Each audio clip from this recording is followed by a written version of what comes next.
All right, so welcome back for this week's Wednesday Wisdom, where I share some practical business strategies and insights in 10 minutes or less, 10 a.m. live every single Wednesday at 10 a.m. Eastern. So what I want to talk about today is something that I posted about last week, and a number of people actually reached out privately and also in the feed and were sharing how they really struggle with knowing what to post and what content can easily come to them. It doesn't take a lot of time to create, to prepare, and to think of. So what I want to share with you is I want to go deeper into what I call the 5 F's that help you create unlimited content. Now, here's the reason why this style and this kind of content is really, really valuable. So first of all, people don't do business with companies. They do business with people and people in the companies. So if you are a solo business owner, or maybe you have a team, but you own a small or medium-sized business, people want to know you. They want to know who they're buying from, who they're doing business with, and the way to help build that relationship and therefore build the trust is through these 5 F's, or these 5 F's are some of the best ways I've seen that has worked for me. It's worked for many of my clients, but it does take some preparation. It does take actually sitting down and asking these questions and thinking about it. So the first of the 5 F's is, actually, I'll run through them first. So the first one is your firsts, okay? What are the firsts that you've been through? Then it's your faults, your failures, your fears, and your feelings. Firsts, faults, failures, fears, and feelings. Okay, so these are your 5 F's. So first are your first business, your first sale, the first time that you had on stage. So I often talk about, I do public speaking, I'll give a keynote, I'll give a sales training. I'll talk about the first time I was on stage. It was almost 13 years ago now, and I still get a little bit nervous before I go on stage. But that moment when I was about to get on stage, when I share that story, people go, wow, I really relate to that because I feel like I'm also at a first or at a crossroads in my life or business where I'm also at a first. And people go, yeah, I can remember the first time that I fill in the blank, got a job, started my business, made that first sale, messed up, really embarrassed myself, or whatever it is. These are make you human. They make you relatable. So people really, really value that. Then there's your faults. So faults are, for example, I'm not always fill in the blank, right? I have so much content, me personally, but I'm not always so organized and planned out ahead of time because very often I download these ideas and this content and it's very passionate. I have a lot of energy around it. But very often people have a lot of energy. Maybe a fault that comes with that personality is that they're not naturally organized in a planned, scheduled, succinct kind of way. So that's a fault. And when I share that, I connect with people who, A, work with people like that and like to be organized, but their partner's not, or their employee's not, or their spouse is not, or their friend is not, or roommate, whatever it is not. Or they themselves are just like me and they go, hey, you and I are alike. What does that build? It builds rapport. It builds a relationship, builds connection. It builds trust, right? People like to do business with people who they know, like, and trust, right? Here's a fascinating lesson that I learned when I was first learning how to connect with the audience when I was doing public speaking and now even virtual speaking is you want to talk to people and meet them where they're at.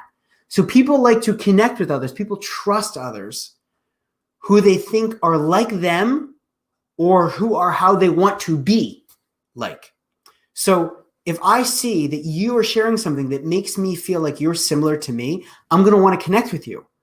Even if I'm not looking to do business with you, you will start being top of mind. And then when the opportunity comes up or someone in my network needs what you have to offer, you stay top of mind because I feel close to you and I trust you. Even if we've never actually met in person, I still feel like I know you. All right, the third F is failures. Now, this is the one that most people do not like to share, but it's also the one that gets you the most miles when you do talk about it, right? So just anything that could start with, I messed up when. It could be, I messed up when I did this, but I cleaned it up. Or it could be that I learned this, right? It could be that there's something that you missed where you were trying to achieve A, but instead it fell through and B or C happened. So this is a really important point because Everyone fails at some point. Whenever you make a sales call and it doesn't make the sale, you might consider that failure. But you can change that. You can help people say, hey, you know what? I could look at it as this failed, this effort failed, versus I'm a failure. Those are very different things. Saying that this effort failed is different than seeing yourself as being a person who is a failure. So when you shift that perspective and you say, hey, listen, we all have efforts. We all have marketing. We all have posts that just bomb. We all have content. We all have sales calls. We all have things that we do that just don't actually go anywhere. They fail to achieve the outcome that we wanted them to achieve. Share that. It makes you human. And guess what? When people see that you're willing to share that you're not perfect, and they already know that they're not perfect, they'll see you with different level of expectation, and they'll come into a relationship with you. Maybe that's a working relationship. Maybe it's a referral relationship. They'll come into that relationship seeing that you're real and authentic and you're human, and you don't have these overly edited and filtered pictures that you're posting, right? And only post the snapshots where everyone in the family looks amazing, right? Or everyone in your business, or it's the picture of how successful this month has been, because people know that there's also been failures on the way to the overnight success. So fourth one is fears. So fears are something as simple as I have the fear of heights or flights or spiders or fear of the unknown, or it could be more personal and talk about fear of rejection, fear of success. Some people actually have a fear of success. I'm one of them, right? I had a fear of success for a long time. Why did I have a fear of success? Because I did not realize that money is actually a spiritual thing too. I didn't realize that money is actually something that can really propel you forward, and it gives you the resources to help and impact the causes that mean something to you. I thought that money was like, oh, okay, well, I grew up seeing people in my life that would criticize people who are quote unquote rich people. But you know what I also realized? That wealth doesn't have to just come with money, right? Some people are so poor, all they have is money. But a fear about being successful, what would that look like? Maybe I wouldn't have my private life. Maybe people would know who I am or stop me in the street or ask for an autograph or a picture. And then I realized, why is that a bad thing?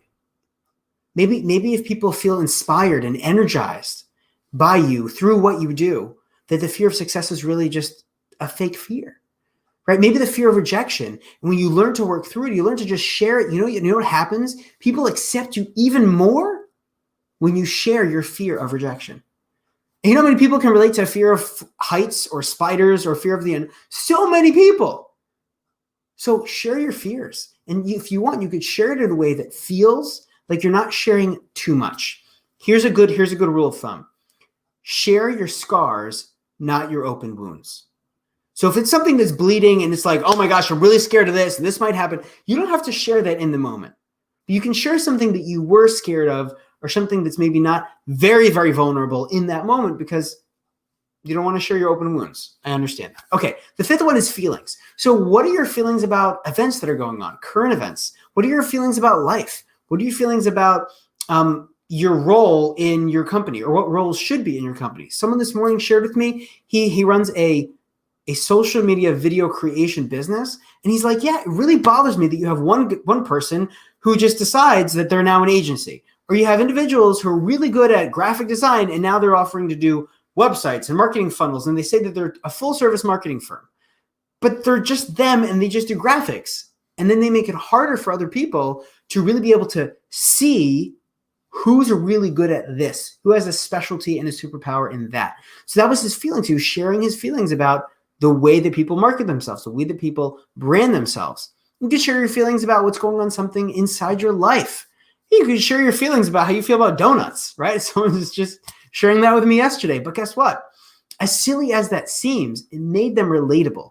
And next time I'm in town or next time we're in the same area, we're probably going to talk about, maybe even go get some donuts together, because that's something where it creates that relationship. So you don't need to spend more than 10 minutes a day when you already have this content in your arsenal. Everyone has a first. Everyone has faults. Everyone has failures. Everyone has fears, and everyone has feelings about things. And you know what? These are great ways when you post about it to start a conversation, because people can relate to every single one of these, because it's the human element of marketing and content. Tune in next week and tune in tomorrow for my next one, Parsha and Parnasa, 10 a.m. on Thursday, and next week, Wednesday at 10 a.m. for the next edition of Wednesday Wisdom.